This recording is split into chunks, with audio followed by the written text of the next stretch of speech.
Foreign terrorist organisation घोषित कर दिया।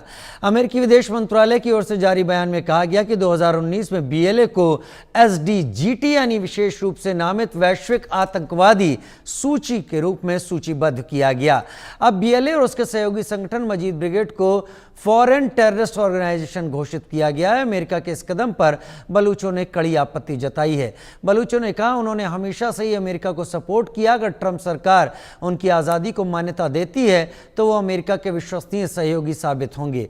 वरिष्ठ बलूच नेता मीर यार बलोच ने कहा कि बलूच आतंकी नहीं है बल्कि फ्रीडम फाइटर हैं। मीर यार बलोच ने कहा कि जब सोवियत संघ ने अफगानिस्तान में हमला किया तब बलूचों ने कभी भी अमेरिकी सेना के खिलाफ हथियार नहीं उठाया। इतना ही नहीं, 9/11 हमले के बाद नाटो की सप्लाई लाइन बलूचिस्तान से होकर गुजरती थी, लेकिन बलूच फ्रीडम फाइटर्स ने कभी भी अमेरिकी काफिले पर हमला नहीं किया। दरअसल पिछले दिनों अमेरिका ने पाकिस्तान के साथ तेल भंडार को विकसित करने के लिए समझौता किया था।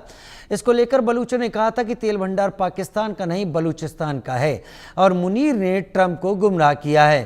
तो सवाल यही है कि आखिर इतनी जल्दी क्या हो गया कि बीएलए को अमेरिका ने आतंकी संगठन मान लिया।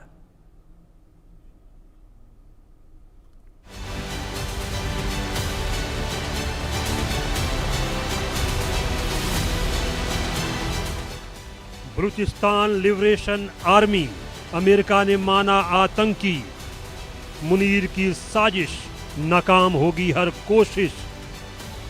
अजहर का अड्डा मदरसा, बहादुर बलूच आतंकी कैसे। बलूचिस्तान को 78 सालों से आज़ादी का इंतजार है। 11 अगस्त को बलूचिस्तान इंडिपेंडेंस डे मनाता है। इधर अमेरिका ने बलूचिस्तान लिबरेशन आर्मी को एक विदेशी आतंकवादी संगठन घोषित कर दिया है। अमेरिकी विदेश मंत्री मार्को रूबियो ने एक बयान में कहा कि यह कार्रवाई ट्रंप प्रशासन की आतंकवाद से लड़ने की प्रतिबद्धता को दर्शाती है। आतंकवादी संगठन घोषित करना आतंकवाद के खिलाफ हमारी लड़ाई में बड़ी भूमिका निभाता है। यह आतंकी गतिविधियों को मिलने वाले समर्थन को रोकने का एक तरीका है। दरअसल पाकिस्तान के सैन्य प्रमुख मुनीर ने साजिश करके यह काम किया है। चूंकि अमेरिका को बलूचिस्तान में तेल खनन पर काम करना है और बलूचिस्तान ऐसा होने नहीं देगा, तो शायद यह अमेरिका को भी सूट कर रहा है। इधर बलूच नेता मीर यार बलूच ने एक्स हैंडल पर क्या लिखा है, इसे समझिए। बलूच आतंकवादी नहीं हैं। बलूचिस्तान एक ऐसा देश है जिसने 78 वर्षों तक आतंकवाद, आर्थिक लूट, पाकिस्तान के परमाणु परीक्षणों से उत्पन्न रेडियोधर्मी जहर, विदेशी आक्रमण और पाकिस्तान के चरमपंथी क्रूर कब्जे को झेला है।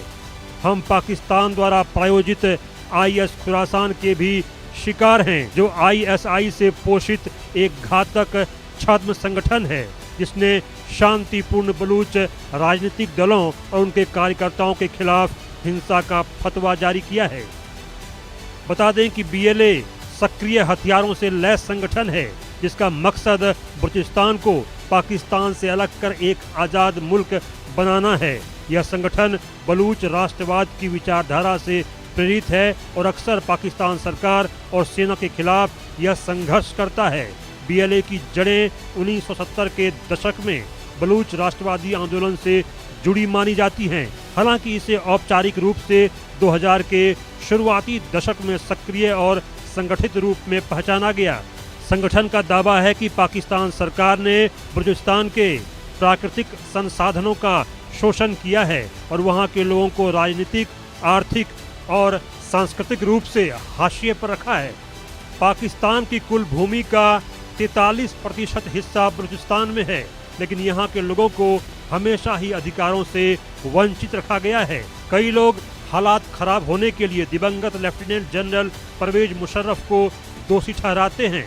जब 2005 में मुशर्रफ सत्ता में थे तब एक महिला डॉक्टर शाजिया बलूच के साथ सुई इलाके में उस समय दुष्कर्म किया गया जब वह अपने पति के साथ काम कर रही थी। कार्रवाई करने की मांग को लेकर बढ़ते विरोध के बावजूद मुशर्रफ ने कहा था कि पूरी घटना पाकिस्तान की सेना को शर्मसार करने के लिए गढ़ी गई है। इतना ही नहीं, कबायली नेता नवाब अकबर खान बुख्ती और उनके सहयोगियों को अगस्त 2006 में मार दिया गया था। बुख्ती ने सरकार के खिलाफ बड़े पैमाने पर विद्रोह का नेतृत्व किया था। बलूचों का संदेश, पाकिस्तान घोषित होगा आतंकी देश। बलूचों ने नहीं दिया तेल तो आतंकी वाला खेल। हाल में मीर यार बलूच ने अमेरिकी राष्ट्रपति ट्रंप को बलूचिस्तान की आज़ादी के संघर्ष में समर्थन के लिए पत्र लिखा था। साथ ही कहा गया था कि मुनीर ने उन्हें गुमराह किया है।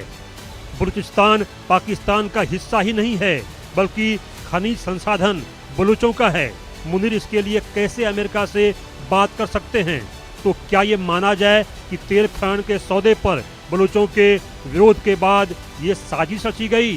बीएलए और बलूचिस्तान की आज़ादी का संघर्ष काफ़ी पुराना है। ऐसे में अचानक क्या हुआ कि बीएलए को आतंकी संगठन घोषित कर दिया गया? क्या इसके पीछे मुनीर का अमेरिका दौरा है? क्योंकि बीएलए से सबसे ज़्यादा परेशानी पाकिस्तान और मुनीर को ही है। Bureau report, India news.